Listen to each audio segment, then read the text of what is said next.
ত্রিপুরা সমর্থিত এই পূর্ব ত্রিপুরা আসনের জন্য আজকে এই নির্বাচনী জনসভা। এই জনসভাকে কেন্দ্র করে আমাদের মাঝে উপস্থিত থাকবেন আমাদের রাজ্যের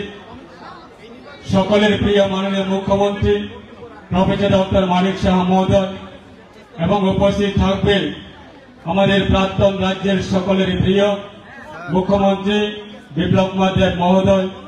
এবং উপস্থিত থাকবেন আমাদের honourable union minister Shrimati Pratima Bhowmik মহোদয়া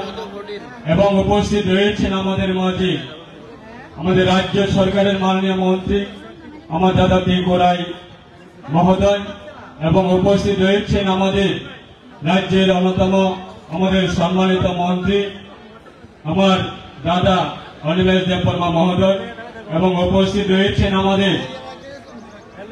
Kamalpur বিধানসভা কেন্দ্রের আমাদের সকলের প্রিয় বিধায়ক তথা প্রাক্তন মন্ত্রী মনোজ কান্তি দেব মহোদয় এবং উপস্থিত রয়েছেন আমাদের যুব নেতা আমাদের পবিত্র বিধানসভায় মাননীয় সদস্য শম্ভুলাল চাকমা মহোদয় এবং উপস্থিত রয়েছেন আমাদের পবিত্র বিধানসভায় অন্যতম সদস্য আমাদের দিদি স্বপ্না দিদি মহোদয়া এবং উপস্থিত রয়েছেন আমাদের যিনি আজকে আমাদের জনজাতির মধ্যে বিভিন্ন সময়ে ওনার অবদান এবং জনজাতিদের জন্য একজন লড়াকু নেতা হিসেবে আমরা প্রত্যেকটা সময়ে বলে থাকি আমাদের আজকে ত্রিপুরা মথায় যিনি রাজ্য সভায় সম্মানিত সভাপতি আমার সকলের প্রিয় বিজয় রাঙ্খল মহোদয়া এবং যারা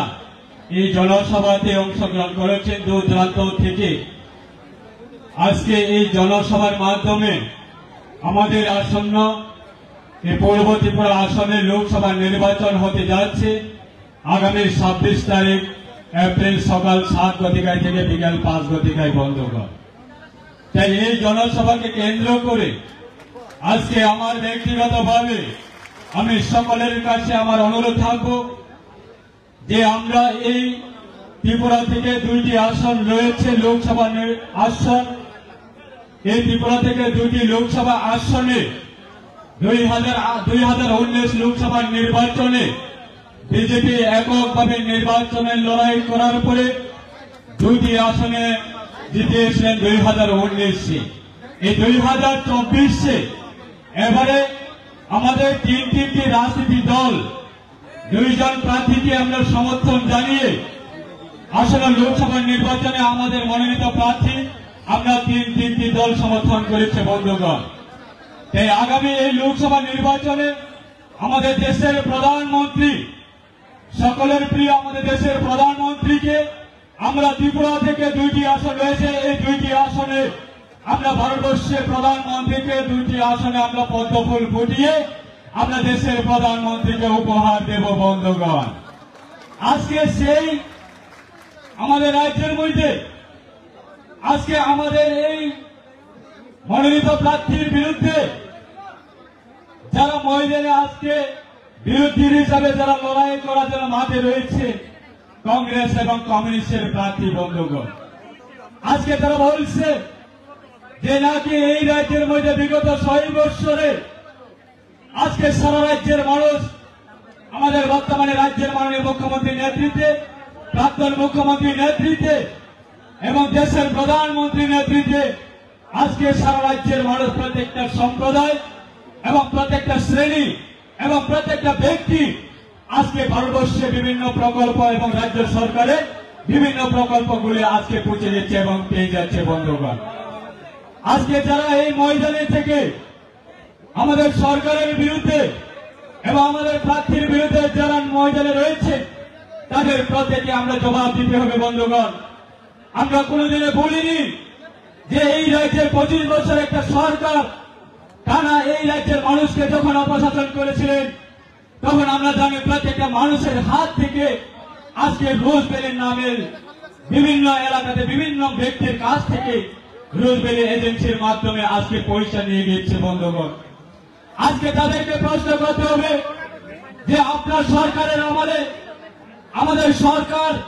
2018 সরকার পরিবর্তন হওয়ার পরে আমরা কোন ব্যক্তির হাত থেকে পার্টির নামে, কোম্পানির নামে, ফাইন্যান্সিয়াল নামে কোন ব্যক্তির কাছ থেকে আমরা কোন 1 টাকা পয়সা কালেকশন করিনি। কিন্তু বিগত 25 বছর আমলে আমরা দেখতে পাই আজকে শ্রমিক সংগঠন থেকে, কর্মচারী সংগঠন থেকে এবং ব্যবসা বাণিজ্যের হাত থেকে বিভিন্ন মহল থেকে পার্টি নামে পয়সা কালেকশন এবং রোজবেরি নামে মানুষের কাছ থেকে পয়সা নিয়ে যাওয়া, সেরকম ভাবে বিগত দিনে রাজনীতি করত। আজকে তাদেরকে প্রশ্ন করতে হবে যে আমাদের সরকার ক্ষমতা আসার পরে